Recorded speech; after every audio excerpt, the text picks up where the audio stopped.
Espresso ar Eleks Kļaviņš. Koncentrētas sarunas par aktualitātēm juridiskajā jomā. Sveiki!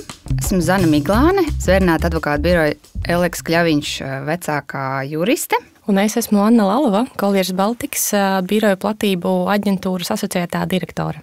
Jā, labdien! Mani sauc Osvalds Zebris, un šodien mūsu raidieraksta tēma ir veltīta biroju nomas līgumiem, ņemot vērā, ka biroju noma un biroju izvēle kļūst aizvien aktuālāka atkal, pēc kāda varbūt mazāk aktuāla laika, tad šķita, ka šim jautājumam ir vērts pievērst uzmanību. Varbūt mēs iesāktu ar tādu kā ievadu jautājumu par to, kāpēc jūsuprāt tas ir aktuāli šobrīd, kas notiek biroju tirgu un ko šajā kontekstā nozīmē domāt par biroju nomas līgumiem. Tagad es domāju, ka visi Rīgas iedzīvotāji tiešām ir liecinieki tam, ka pēdējos gados biroju attīstība ir uzņēmusi jaunus apgriezienus. Pēdējo 2 gadu laikā tika nodoti eksploatācijā ap 90,000 jaunu biroju kvadrātmetru, un šogad būvniecībā esošo objektu apjoms ir aptuveni 100,000 kvadrātmetri. Un pie tam arī nevar teikt, ka tās biroju ēkas stāv tukšas, jo ne tikai biroju būvniecības apjoms pieaug, bet arī iznomāto kvadrātmetru skaits pieaug un arī attiecīgi jaunu noslēgtu nomas līgumu apjoms palielinās. Un jaunas ēkas nāk ne tikai ar jaunu kvalitāti, bet arī ar jaunām līguma niansēm, ar jaunu izpratni par līguma attiecībām. Nāk klāt jaunas definīcijas, atklājās kaut kādi jauni precedenti un tā tālāk. Un tas viss nozīmē, ka ir no jauna jāpārskata tas, kā puses sāk savu ilgtermiņa sadarbību. Jā, te droši vien komentārs Zanē jālūdz. Tātad biroji mainās pēc būtības, viņi vairs nav tādi, kā pirms 10 gadiem bija. Mainās droši vien arī līgumi vai kaut kādas nianses tajos. Jā, varētu teikt, ka neskatoties tikai uz to, ka arī šobrīd tieši šis tirgus ir pietiekami aktīvs un piedāvājums ir samērā liels. No tāda jurista skatu punkta nomas līgumi, biroja nomas līgumi vienmēr faktiski bijuši klātesoši un aktuāli. Varbūt ir pamainījušies, līguma termiņi, ka vairāk agrāk bija uz kādiem 10 gadiem ilgtermiņi, vai šobrīd varbūt tādi īsāki termiņi, jo nomnieki vēlas būt tādi elastīgāki un izvēlīgāki un saviem darbiniekiem nodrošināt jaunas, svaigas telpas. Līdz ar to tādā ilgstošākā periodā varētu teikt, ka nomas līguma tāda esence lielā mērā nemainās, bet pamainās kaut kādas tendences, kaut kādas aktualitātes.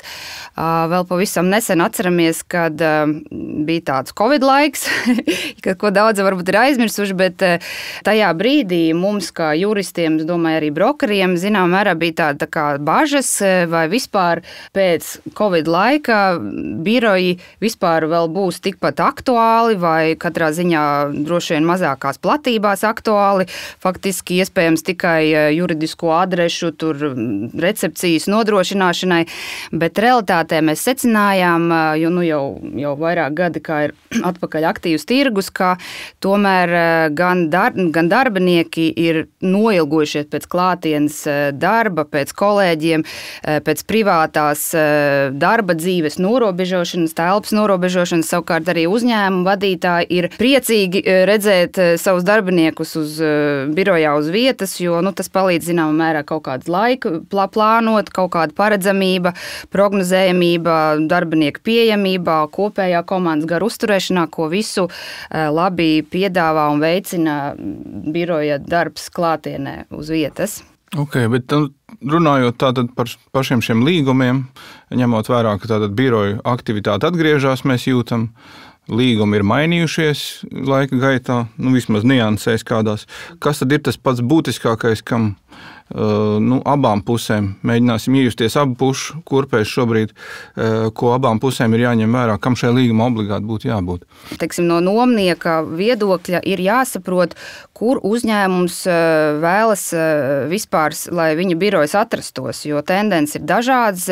Daži nomnieki vēlas, lai būtu tiešām tādā pilsētas centrā, epicentrā, kā teikt, vai citi savukārt ar loģistiku saistītu aspektu dēļ vēlas tieši, lai tālāk no centra, vai kādā konkrētā biznesa kvartālā, vai tas būtu tieši kaut kādas tādas vienkārši biroja ēka, piemēram, Vecrīgā, tāpat arī būtu jāsaprot, kāds konkrēts koncepts varbūt vēlas uzņēmums nodrošināt saviem darbiniekiem vai veicināt, piemēram, kādi tagad aktuāli zaļie biroji, tie saucamie, kas īpaši pievērš uzmanību tādiem, kā saka, ilgspējas jautājumiem.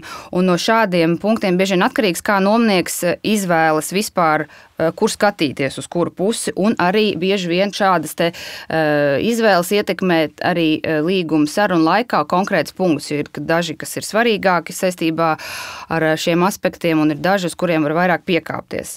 Tad nākamais tāds stadija, varētu teikt, nomas līgumu noslēgšanā ir saprast un, teiksim, puses vienojas par konkrētiem komerc noteikumiem, tādā ziņā, kā viņi saprot, cik tas viņiem aptuveni izmaksās, uz kādu platību viņi rēķinās, un tādā ziņā pirms vispār nonāk pie diskusijām pie konkrētiem līguma punktiem un līguma puses faktiski bieži vien kādā pat formālā dokumentā ir fiksējušas šos te būtiskos komerces noteikumus, kas bieži vien šādi dokumenti, ja tiek sastādīti, nav saistoši līdz faktiski vēlāk tikai nomas līgums tiek parakstīts, bet tā ir tāda kā tāda izejas punkti, uz kā bāzi tiek gatavots tālāk nomas līgums.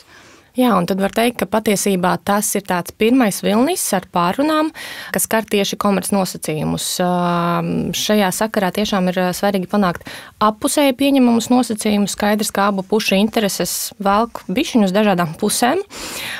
Līdz ar to tās pārunas mēdz ieilgt atkarībā no situācijas, no pusēm, no birokrātiskā līmeņa, varbūt kurš katrā no pusēm ir pieņemts. Un tad ir interesanti, kad liekas, ka tas viss lielais process ir noslēgts, kad komerc nosacījumi ir sasniegti tādi, kas apmierina abus. Varbūt ir saņemta kaut kāda zemāka nomas maksa, kas nomnieku apmierina, varbūt ir piedāvātas nomas brīvdienas, vai arī tiek panākts lielāks budžets uz telpu izbūvi. Tad nāk otrais vilnis, un tajā otrajā vilnī jau vēlns ir detaļās tieši līgumā, kas ir diezgan liels un apjomīgs dokuments, un tajā jau puses sāk skatīties dziļāk saknēs, es teiktu, par visām tām mazajām niansītēm, par kuriem arī turpmāk viņiem būs jāvienojās. Un jāsaka, ka bieži vien tas otrais vilnis mēdz būt arī ilgāks nekā tas pirmais posms, un tur arī Zanei un mums kopā strādājot pie dažādiem projektiem ir bijuši ļoti dažādi gadījumi, kur līguma pārunas varēja ieilt līdz pat 1 gadam gandrīz. Nu jā, un droši vien, ka tāds mazāk pieredzējis uzņēmējs, kas varbūt meklē savu pirmo biroju, nemaz nevar iedomāt. Viņam šķiet, ka galvenā problēma ir atrast, vai ne, to vietu un izvēlēties un tā tālāk, bet to, ka būs tik daudz jāvēlt uzmanību vēl šīm līguma detaļām, droši vien pat nevar iedomāties daudz. Jā, faktiski tad uz šādas sākotnējās tādas saprašanās bāzes par to, ko puses sagaida, un lielā mērā jau, kā jau Anna minēja, kad jau liekas, kad līgums gandrīz noslēgts, tad faktiski sākās tā īstā diskusija par tiem konkrētiem līguma punktiem, un kā jau Anna arī teica, tas bieži vien tas drošība pusēm, juridiskā drošība slēpjas tieši detaļās, un kā tas tiek atrunāts. Un varētu teikt, ka, ja runā par tādiem nomas karstākajiem punktiem, tad tos varētu sadalīt tādos divos daļās attiecībā uz nomas līgumu, ka tie ir tādi punkti, kas ilgtermiņā faktiski ir vienmēr aktuāli, neatkarīgi no tendencēm, par kuriem notiek karas diskusijas, kā piemēram var minēt pirmstermiņa izbēgšanas tiesības pušu, kādos apstākļos un kādas tur ir sankcijas iespējams šai sakarā. Savukārt otrā tāda kategorija punkti, kas ir mainīgi aktuāli, vai, teiksim, varētu teikt, ka iet kopā ar tādām tirgus tendencēm, piemēram, ņemot vērā Pēdējo gadu aktualitātes varētu teikt, ka tie ir tādi punkti, kā piemēram force majeure vai jeb nepārvaramas varas noteikumu punkts, kas īpaši aktuāls kļuva ar saistībā ar Covid ierobežojumiem, kādas tur noregulējums starp pusēm šajā sakarā, vai pavisam nesenais tātad aktualitāte, kad puses īpaši pievērš nomas maksas indeksācijas jautājumam un kā tas tiek noregulēts līgumā. Līdz ar to varētu teikt, ka tas faktiski ir tāds pēdējo gadu aktualitāte, par ko puses diskutē diezgan augstos toņos. Vai nav tā, ka šeit starp abām pusēm, starp iznomātāju un nomnieku, tomēr zināms kompetences disbalans, jo iznomātājs taču vienmēr zinās labāk, kam tur tajā līgumā ir jābūt un ko viņš tur iepriekš jau būs paredzējis, kaut kādu atrunu specifiskām situācijām, ko nomnieks varbūt nevar iedomāties, viņam nav tādas pieredzes. Kā to disbalansu mazināt? Taisnība ir, ka iznomātājiem varētu teikt, ir lielāka pieredze, jo viņam ir noteikti ēkā vairāk nomnieku, un viņš saprot, ko var piedāvāt, kas vispār ir reāli un kas varbūt ir mazāk šajā brīdī reāli, teiksim, sarunāt ar nomniekiem, bet tomēr katrs nomnieks arī zina savus vajadzības. Turklāt, visticamāk, ļoti bieži tas nav viņu pirmais birojs un, teiksim, mācoties no iepriekšējo, teiksim, nomas līgumu attiecību kļūdām, varētu tā teikt, vai viņu kaut kādiem aspektiem noteikti arī ir svarīgākie akcenti, uz ko nomnieks pastāvēs. Kā jau es iepriekš minēju, tas arī ir atkarīgs tieši no paša biroja, no viņa izvietojuma, kādas ir darbinieku vēlmes. Un, protams, lielā mērā tas ir atkarīgs arī no komerc jautājumu aspekta, ko nomnieks var atļauties un par ko viņš ir gatavs maksāt, kas arī kļūst aktuāli. Par to mēs iespējams vēlāk.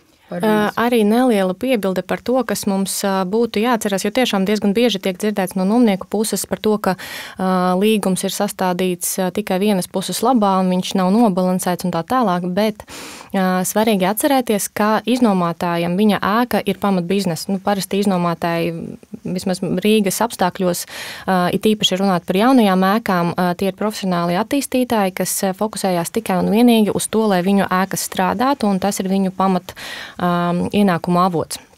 Savukārt nomniekiem biroja telpas parasti ir tikai daļa no viņu izmaksu pozīcijām, turklāt arī salīdzinoši neliela daļa, un viņu biznesa ir kaut kas cits. Un parasti, ja mēs palūgtu viņiem pakomentēt tos līgumus, kas ir saistīti ar viņu tiešo darbību, tad es pieļauju, ka arī viņiem tur visticamāk būtu daudz striktāki nosacījumi, kas nosaktu visus viņu riskus. Līdz ar to tas savā ziņā ir laikam salīdzinoši loģiski, ka iznomātājiem tie līgumi var likties bargāki, jo viņiem tas tā ir pamatdarbība, tas ir pamat ienākuma avots. Okay. Labi, jūs abas pieminējāt detaļas, ka tās ir ļoti nozīmīgas. Parunāsim par, es saprotu, ka to detaļu tur var būt 10 vai 100 pat. Mēs nevaram vienā raidierakstā visus apskatīt, bet parunāsim piemēram par tādu lietu kā telpu iekšējo apdari, vai ne? Tātad to birojas, es nezinu, vai jau māja varbūt ir gatava, bet kaut kāda apdares darba tur tiek veikta saskaņojot ar potenciālo nomnieku. Kā to fiksēt līgumā? Vispirms tiešām būtu jāsaprot, vai konkrētajām telpām vispār ir nepieciešami šie iekšējās apdares darbi, jo tas nav vienmēr automātiski vajadzīgs. Piemēram, ja telpas ir jau, kā saka, eksistējošas un tās ir tikuši izbūvētas iepriekšējiem nomniekam un ir pietiekami labā stāvoklī un iepriekšējais nomnieks ir bijis, kā saka, rūpīgs lietotājs, iespējams nākamais nomnieks ir mierā pieņemt tās telpas, tiksim, latviski to saka, kā stāv vai angliski as is, vai tas varētu būt arī gadījums, kad iznomātājs piedāvā kaut kādu standarta biroja apdari, kur arī faktiski nomnieks būtu gatavs pieņemt, kā šīs telpas jau izskatās, un tur atlikt tikai ienest, teiksim, mēbeles, pievienot, teiksim, kaut kādas IT iekārtas un tam līdzīgi, un būtiski nekādi iekšējās apdares, faktiski kaut kādi būvniecības darbi tur nebūtu vajadzīgi. Bet Bet jāsaka, ka tomēr attiecībā uz biroja ēkām, kas ir jaunajos projektos vai tādos A-klases projektos, pārsvarā tomēr ir nepieciešams kādi būvniecības darbi, lai šīs telpas pielāgoti tieši konkrētā nomnieka vajadzībām. Un nomnieki arī parasti bieži vien iesniedz iznomātajiem savus projektus, kā viņi vēlētos, lai šīs telpas izskatās. Un attiecīgi šie būvdarbi bieži vien notiek, un tos tad pārsvarā nodrošina iznomātājs, nevis veids nomnieks pirms telpu nodošanas nomniekam viņu lietošanā. Un tieši par tātad šiem te iznomātāju ieguldījumiem, tad par tiem vairāk Anna pastāstīs.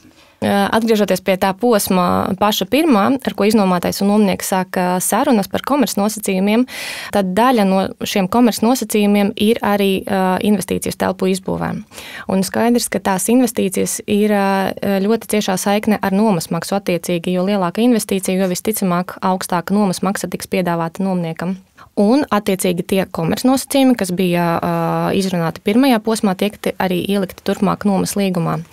Bet tad ir tāds savu veidu aburtais loks, jo, lai nomnieks pēc iespējas ātrāk tiktu pie gatavām telpām, ir nepieciešams parakstīt līgumu, jo tikai uz parakstītā līguma bāzes iznomātājs un viņa tehniskie speciālisti, arhitekti, inženieri var faktiski sākt taisīt inženieru projektus, pasūtīt kaut kādus būvmateriālus vai tenderēt būvniecības uzņēmumus būvdarbu izpildēji. Un arī attiecīgi gala tāmes un to apjoms faktiski var būt zināmas tikai uz to brīdi, kad visi šie procesi un nelielie tie elementiņi ir salikti kopā. Un tas viss notiek jau pēc nomas līguma parakstīšanas.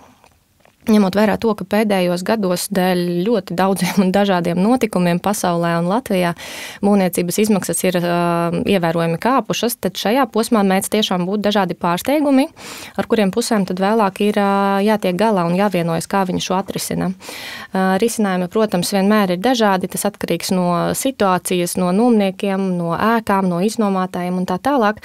Tas var iekļaut vai nu objekta izbūves optimizāciju, bišķiņ pamainīt savas ekspektācijas vai materiālus vai citus risinājumus. Vai arī otrādi ir viens no labajiem variantiem, kad iznomātais ir gatavs rentalizēt, tas ir tāds salīdzinoši jaunais termins, varbūt rentalizēt to daļu no investīcijām, ko nomnieks nav gatavs sekt no savas puses, bet attiecīgi iznomātais to dara un par to pieskaita šo summu nomas maksai.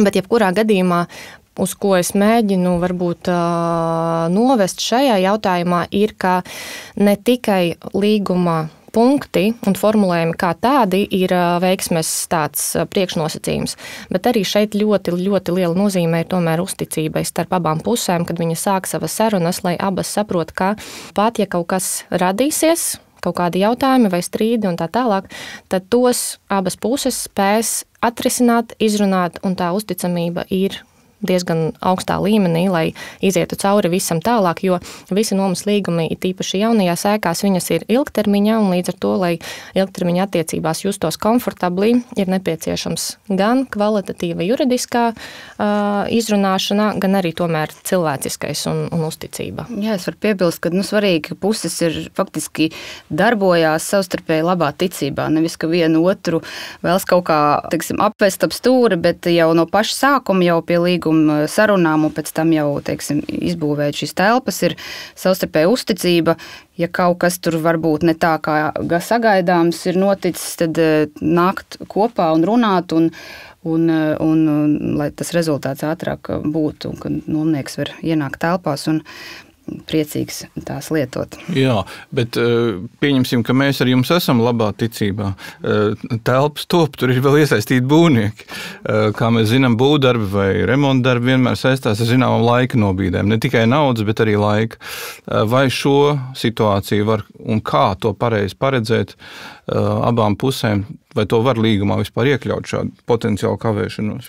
Jā, tas tiešām ir tāds arī viens no karstajiem punktiem nomas līguma sarunās, un šeit varētu izdalīt tādus arī tendences, ka tas īpaši aktuāli un svarīgi ir tādās biroja ēkās, kuras faktiski vēl tikai top, tā jau saucamos jaunajos projektos, jo bieži vien, kad norit sarunas par nomas līgumu šīs telpas, faktiski ēka pat vēl nav uzbūvēta vai ir ļoti agrās būvniecības stadijā. Un, protams, jo ilgāks priekšā vēl ir būvniecības process, tad jo neprognozējamāk ir šie termiņi, nodošanas termiņi saistībā ar joprojām turpat nav arī jābūt kādam, teiksim, būvniekam vai trešai personai, kādai nelabticīgai, tur vienkārši var būt kaut kādi šķēršļi saistībā ar joprojām diezgan birokrātisko un diezgan, varētu teikt, neparedzamo būvniecības procesu, un tādēļ tas ir tāds īpaši akūts šādās ēkās, savukārt tādās ēkās, kur jau ir uzcelta un jau šobrīd tiek eksploatēta, tur jau ir citi nomnieki un tam līdzīgi. Faktiski šis jautājums ir mazāk akūts un tāds karsts, tur būtu tikai tā faktiski tā diskusija tieši par šīs iekšējās abūves darbiem, konkrētajām telpām, un tie termiņi ir daudz paredzamāki, un tur var puses vairāk paļauties uz to, ka telpas tiks nodot laikā. Tad vēl tādā pušu sadarbības kontekstā jāmin, ka, ja tas ir tas gadījums, kad iznomātais uzņēmies tātad izbūvē telpas nomniekam pēc viņa kādām vajadzībām, pēc iesniegtā projekta, tad svarīgi, ka arī pats nomnieks tomēr nestāv un kā saka, rokas klēpī salicis un gaida, kad tiks nodots telpas, bet ļoti ārkārtīgi svarīgi ir arī sadarbība tieši telpas izbūves procesa laikā, lai ir kaut kādas ātras komentāri, kaut kādas saskaņošanas reakcijas, kā piemēram fināla to projektu saskaņot, vai īpaši svarīgi un akūti ir bieži vien saskaņot tās izmaksu tāmes, kur tātad, kā jau Anna teica, kaut kādu daļu kompensēs bieži vien iznomātājs, bet arī it īpaši tās ir kāds specifisks nomnieku vēlmes, arī nomnieks piedalās bieži vien šo te izbūves izmaksu sekšanā. Tātad ļoti svarīgi ir saulēcīgi visas šīs lietas saskaņot, lai telpas tik saulēcīgi nodots, bet ja tas tomēr tiek kaut kādā mērā kavēts, tad bieži vien ir tas jautājums, kādēļ tas tiek kavēts, un nevienmēr tā ir iznomātāja vaina, jo bieži vien pats nomnieks ir kavējies sniegt šos saskaņojumus, un attiecīgi iznomātājs nav bijis spējīgs iekļauties tajos līgumā apsolītajos termiņos. Tādēļ tas arī jāpatur prātā, ka nevienmēr tas tāds vienpusēji iznomātāja, kā teikt, vaina telpu nodošanā.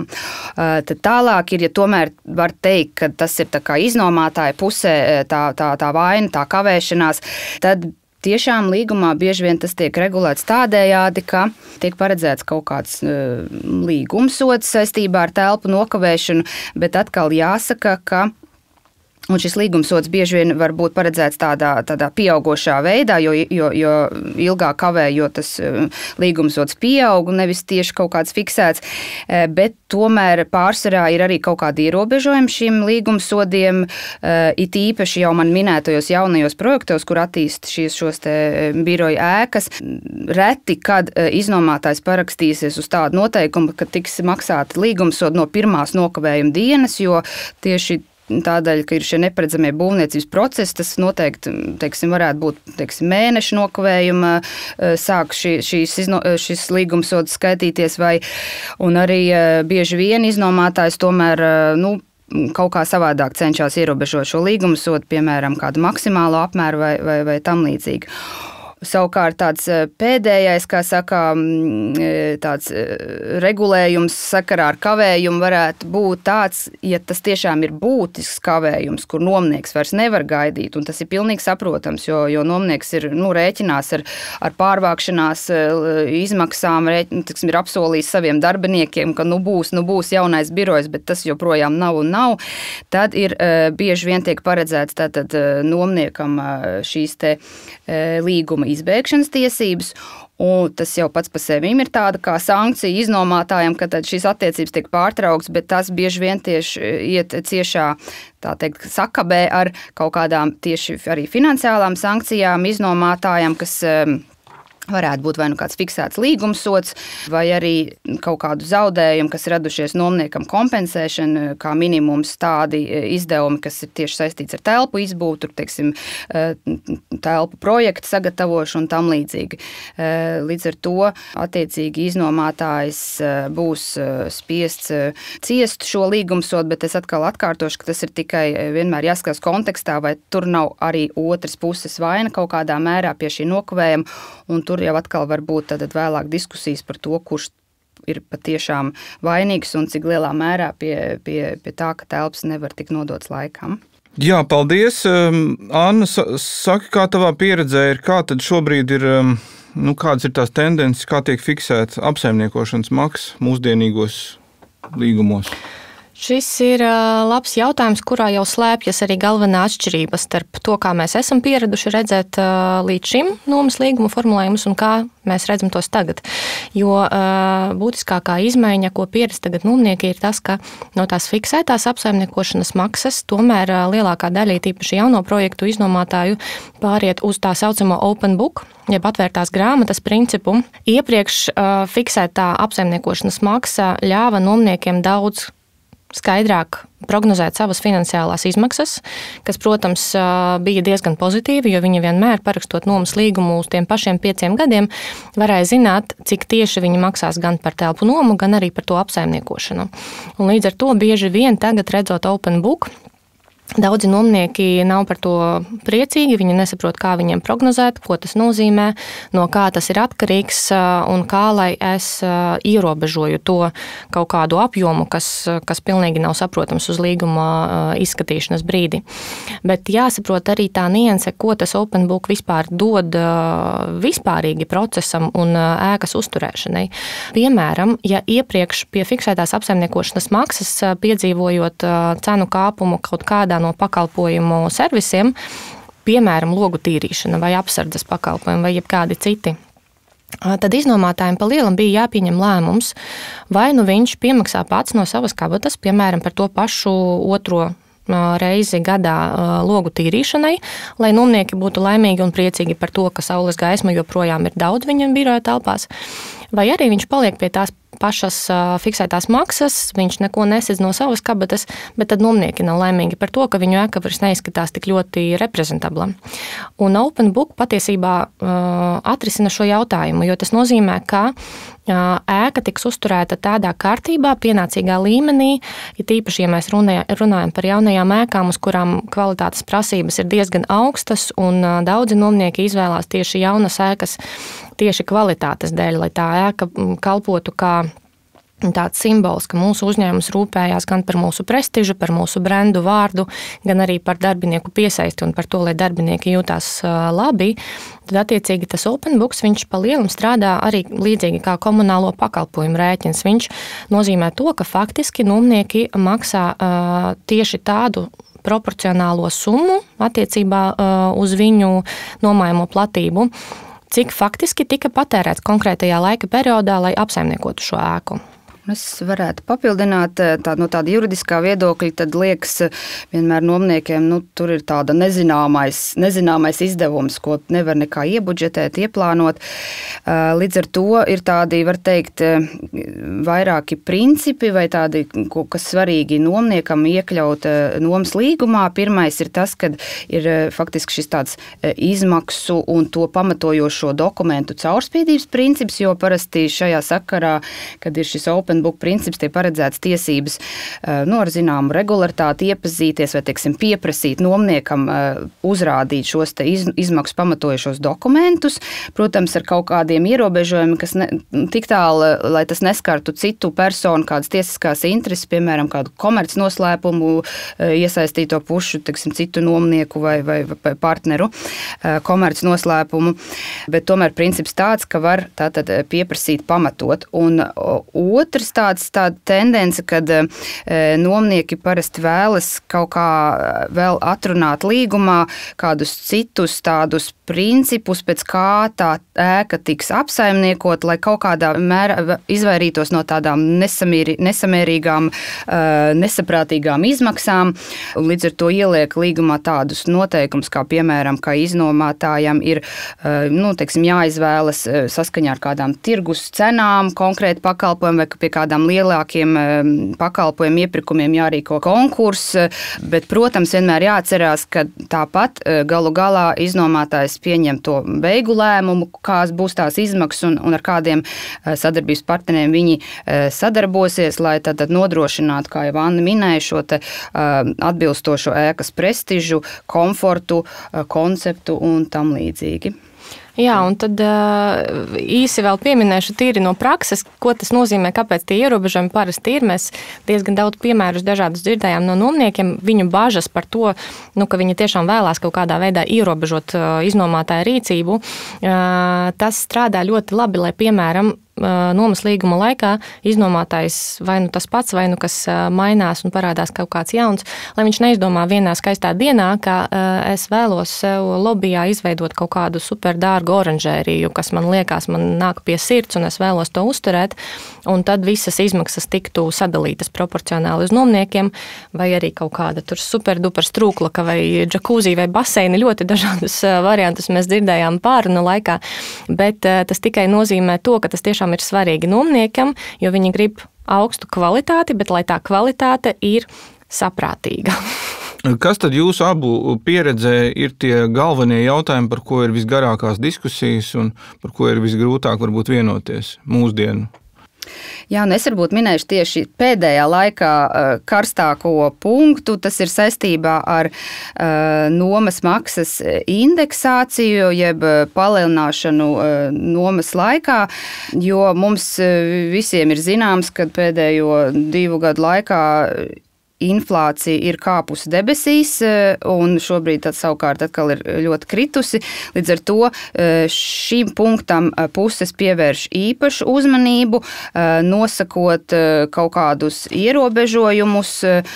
Ja līdz 22. gada februāra notikumiem faktiski inflācija vienmēr stabili turējās 3% robežās, un līdz ar to pusēm šis te punkts nebija īpaši aktuāls. Viņš tur bija vienmēr klātesoši tajos nomas līgumos, bet īpaši diskusijas par to neizvērsās. Tad pēc 22. gada decembra straujā kāpuma, inflācijas kāpuma, kas bija turpat 20%, nomnieki ļoti sāka piedomāt pie tā, ka ja nebūs kaut kādi ierobežojumi šim te rādītājiem, tad viņu nomas maksa tur pie šāda rādītāja 20% var pieaugt vienā brīdī pa faktiski piekdaļu. Līdz ar to nomniekam īpaši svarīgi kļuva ierobežot nomas maksas pieaugumu saistībā ar inflācijas pieaugumu un noteikti nomas maksas maksimālo palielinājumu gada ietveros. Jā, tādi tā saucamie indeksācijas griesti. Un, ko mēs redzam arī tagad, pēdējā burtiski gada 2 laikā, ir tas, ka ir parādījušies arī tā saucamā indeksācijas grīda, jeb arī minimālais indeksācijas apjoms, kas tiek pievienots un piemērots līgumā. Kāpēc tas ir parādījies? Jo skaidrs, ka ja griesti vairāk pārstāv nomnieka intereses, tad jau grīda vairāk pārstāv iznomātāja intereses. Bet to es personīgi varu izskaidrot ar to, ka tagad ir daudz jaunas biroja ēkas, kā mēs sākumā jau izrunājām, diezgan liels apjoms kvadrātmetru ir pieejams. Un tagad esošo tirgu situāciju mēdz saukt par nomnieka orientēto tirgu, respektīvi tiešām tagad nomniekiem ir diezgan plaša izvēle, uz kurām telpām, uz kuru ēku pārvākties. Un, lai piesaistītu jaunus nomniekus, skaidrs, ka liela nozīme ir nomas maksai, un līdz ar to iznomātāji vēloties piesaistīt un ieinteresēt nomniekus, lai viņi parakstītu to jauno nomas līgumu, viņi mēdz piedāvāt salīdzinoši zemākas nomas maksas, izsniedz iedot kaut kādas atlaides, un lai tomēr savu finansiālo plūsmu izlīdzinātu eventuāli, tiek tieši piemērota tās indeksācijas grīda, kas nodrošina to, ka pat sākoties nomas maksai salīdzinoši zemā līmenī, turpmākajos gados tā tiks pielīdzināta tam līmenim, kas sākotnēji tika ieplānots budžeta plānā, biznesa plānā, strādājot pie ēkas izstrādes. Labi, liels paldies Zanei un Annai par tiešām ļoti detalizēto skaidrojumu attiecībā uz biroja nomas līgumu slēgšanu. Es zinu, ka šeit ir vēl neskaitām daudz dažādu aspektu un lietu, ko mēs varētu pārunāt. Iespējams, ka mums būs iespēja to vēl kādreiz izdarīt kādā turpinājumā, bet visiem šī raidieraksta klausītājiem es varu jūs aicināt rakstīt, ja jums ir kādi specifiski jautājumi par šo Eleks Facebook profilā, tad mēs arī ar kolēģiem no Kolēras tos apspriedīsim un izdomāsim, kā jums atbildēt, kā arī gaidīsim no jums idejas turpmāko raidierakstu tēmām. Paldies! Espresso ar Eleks Kļaviņš. Koncentrētas sarunas par aktualitātēm juridiskajā jomā.